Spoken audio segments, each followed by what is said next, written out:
नमस्कार। मराठा विद्या प्रसारक समाज संस्था द्वारा संचालित KRT arts, BH commerce and AM science अर्थात KTHM कॉलेज नासिक, विभाग हिंदी, कक्षा FY BCom और SY BSc, सेमिस्टर प्रथम, विषय हिंदी। कहानी है उसने कहा था। मैं डॉक्टर जगदीश परदेसी। उसने कहा था इस कहानी के लेखक है चंद्रधर शर्मा गुलेरी। हम सबसे पहले चंद्रधर शर्मा गुलेरी जी का जीवन परिचय देखते हैं। इनका जन्म 1883 में जयपुर में हुआ था। संस्कृत, पाली, प्राकृत, फ्रेंच, बंगला और मराठी भाषा के यह विद्वान थे। सन 1902 से मासिक पत्र समालोचक के संपादक का भार भी इन्होंने संभाला था तथा अजमेर कॉलेज में संस्कृत भाषा के अध्यापक थे। सन 1920 में काशी विश्वविद्यालय में संस्कृत के अध्यक्ष हुए थे। इन्होंने हिंदी में कुल 3 कहानियां लिखी है। पहली है उसने कहा था, दूसरी सुखमय जीवन, 3 बुद्धू का कांटा। चंद्रधर शर्मा गुलेरी जी ने केवल 3 ही कहानियां लिखी, पर कहानी साहित्य में उन्हें अजर अमर कर दिया। वह कहानी थी उसने कहा था। उसने कहा था यह कहानी एक ऐसे प्रेम को प्रतीक बन गई है जिसमें निरागस जो प्रेम है उसे अभिव्यक्त किया गया है, साथ ही देश प्रेम को भी अभिव्यक्त किया गया है। ऐसी कहानी विश्वविख्यात बनी और वह हमें 2 कक्षाओं के लिए अध्ययन के लिए है। इन्होंने शोधपरक निबंध पत्र पत्रिकाओं में भी प्रसिद्ध किए। इस प्रकार से कई भाषाओं के विद्वान, व्यापक जीवन अनुभव और उत्कृष्ट लेखन की फ्लैशबैक शैली में इन्होंने अपनी कहानी लिखी हुई है।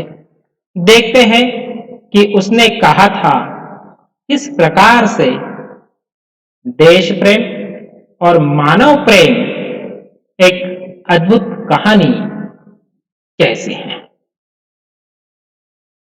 उसने कहा था इस कहानी को हमने 3 भागों में विभाजित किया है। उसका यह प्रथम भाग इस प्रकार है। बड़े बड़े शहरों के इक्के गाड़ी वालों की जबरन के कोड़ों से जिनकी पीठ छिल गई है और कान पक गए हैं, उनसे हमारी प्रार्थना है कि अमृतसर के बंबू काट वालों की बोली का मरहम लगवाए।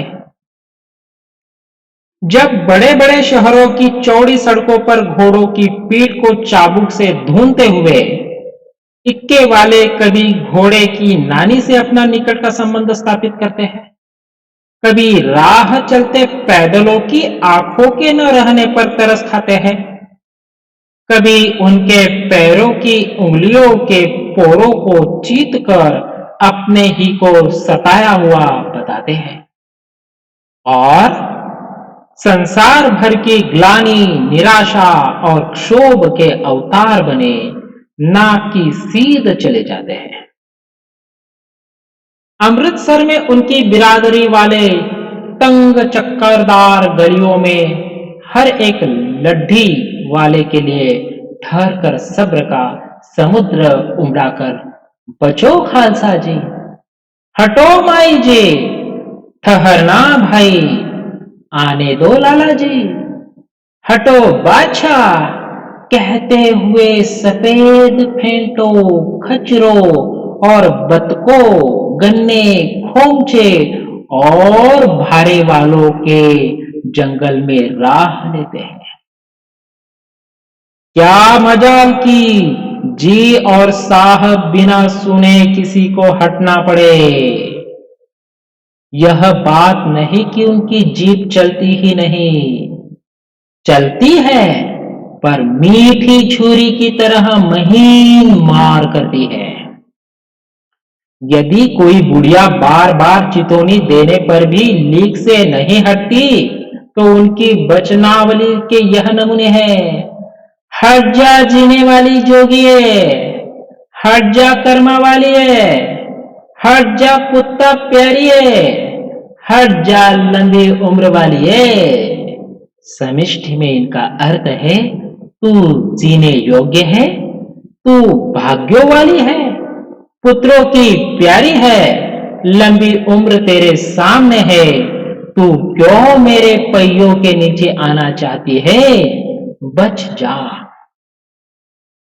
ऐसे बंबू काट वालों के बीच में होकर एक लड़का और एक लड़की चौक की एक दुकान पर आ मिले। उसके बालों और उसके ढीले सुथने से जान पड़ता था कि दोनों सिख है। वह अपने मामा के केश धोने के लिए दही लेने आया था और यह रसोई के लिए बढ़िया। दुकानदार एक परदेसी से गूंथ रहा था, जो शेर भर पीले पापड़ों की गिट्टी को गिने बिना हटता न था। तेरा घर कहाँ है?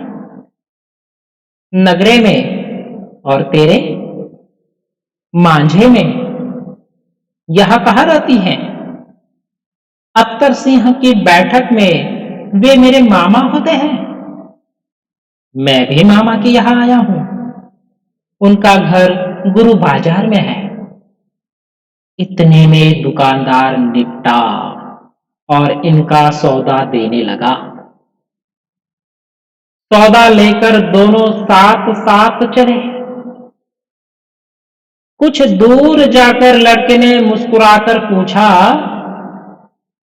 तेरी कुड़माई हो गई?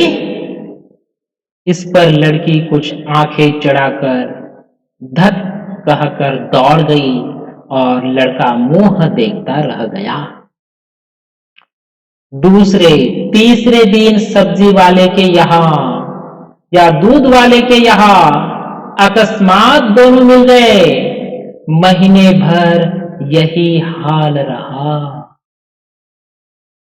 2-3 बार लड़के ने फिर पूछा, तेरी कुड़माई हो गई? और उत्तर में वहां धत मिला।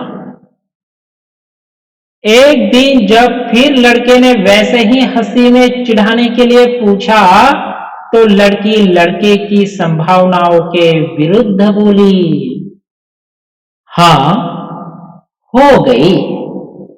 कब? कल। देखते नहीं यह रेशम से कड़ा हुआ सालू? लड़की भाग गई। लड़के ने घर की राह ली। रास्ते में एक लड़के को मोरी में धकेल दिया। एक छाबड़ी वाले की दिन भर की कमाई खोई। एक कुत्ते पर पत्थर मारा और एक गोभी वाले ठेले में दूध उंडेल दिया। सामने नहाकर आती हुई किसी वैष्णवी से टकराकर अंधे की उपाधि पाई, तो कहीं जाकर वह घर पहुंचा। इस प्रकार कहानी का प्रथम भाग यहाँ पर समाप्त होता है। उसने कहा था चंद्रधर शर्मा गुलेरेड्डी द्वारा लिखित कहानी का भाग 2 दूसरे अंश में।